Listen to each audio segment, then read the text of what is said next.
Dublin, November 180 Bravo Bravo with it.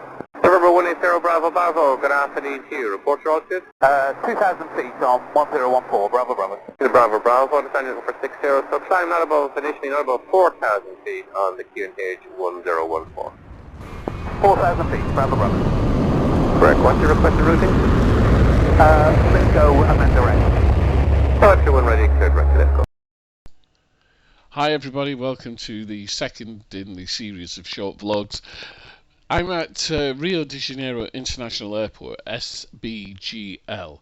This is a payware airport of the highest standard, available from Xplane.org, and it works out, the three prices are $24.95 US, £16.20 in sterling or UK, and if you're using the euro, it's €22.46. I think this is extremely good value for money.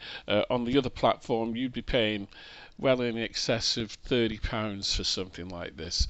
As you've just seen some of the first early screenshots there's some real clever work with overhead passes, which you just don't see in a lot of Xplane airports.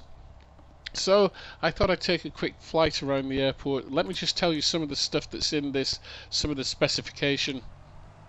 It's got ultra detailed rendition of the international airport of Rio de Janeiro, and including orthophoto textures and occlusion environments. Christ the Redeemer is even included over the city of Rio de Janeiro. Custom runways, ground and taxiway textures, 3D grass. The 3D grass is brilliant, and it's very difficult to do 3D grass and keep the frame rates at an acceptable level, but he's done it. There's AutoGate Plugins, which is by Marginal, of course.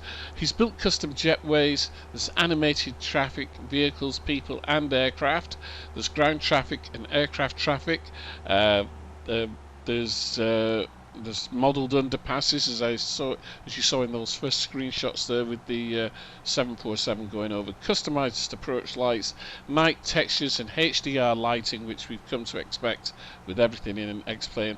There's construction work on current expansion, and is included. There's charts included as well. This is a really good job. Some of the stuff that I like is really, like where that construction work is taking place, where he's actually got red earth in there, which is what you would find in this area of the world. So you take off the topsoil and it's that kind of red rich colour underneath. So I thought I'd have a fly around, and I'm doing things here that you wouldn't normally do at an airport.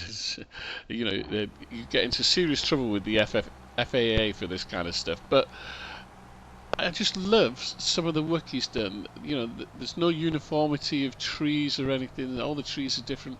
There's even there's a palm tree almost lying down, bent over. I think it's just around about here somewhere, off to the right. There it is.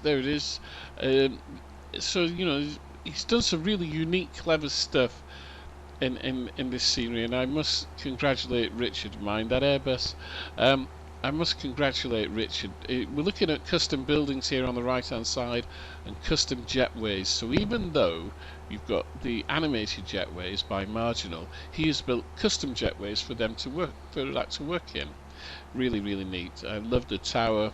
If you go onto the Xplane.org, there's actually a photograph of the real tower and the tower from the airport, from the scenery, and they're identical. Absolutely identical. So quick fly around here, just going over the fuel farm. Is that the fuel farm? I'm not quite sure now. I do fly over the fuel farm, but look at the trees. The placing of the trees is absolutely brilliant. There's the fuel farm. Whoops, something went wrong there. Anyway, I decided at this point that, having flown and done a bit of hot dogging around the airport, that I might try and get out towards the city.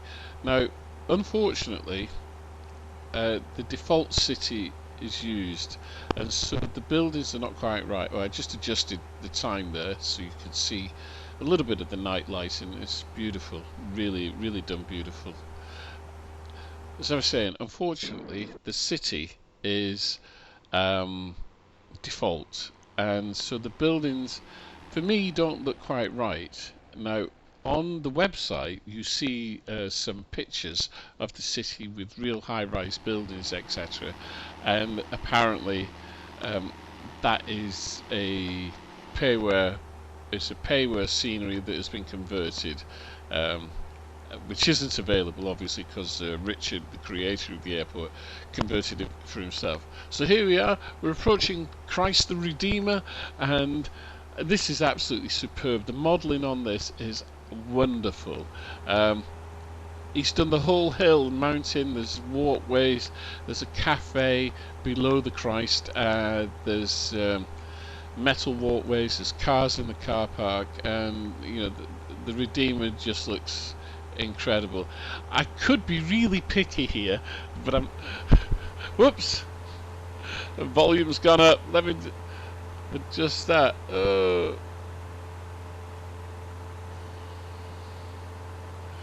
The volume's gone way up. I'm gonna wait. I'll wait.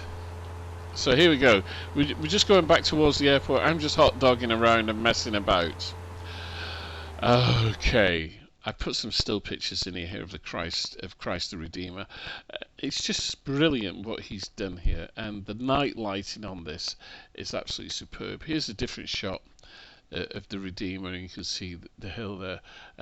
And it wouldn't be Rio de Janeiro without him. Here we have a night lighting shot of the airport, just a simple one. So my recommendation is go out and buy this. It's a good one. It's going to really give you some pleasure. See you everybody. Have fun.